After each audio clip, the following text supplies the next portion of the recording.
आमची प्रगती पाहुनी तुम्ही जळून मेलै ग, आमची प्रगती पाहुनी तुम्ही जळून मेलै ग। कालच्या महारवाड्याचं भीमनगर झालंय ग, कालच्या महारवाड्याचं भीमनगर झालंय ग।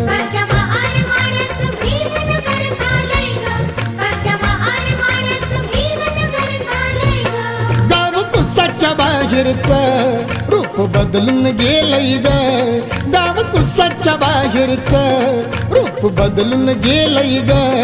कालच्या महारवाड्याचं भीमनगर झालंय ग, कालच्या महारवाड्याचं भीमनगर झालंय ग।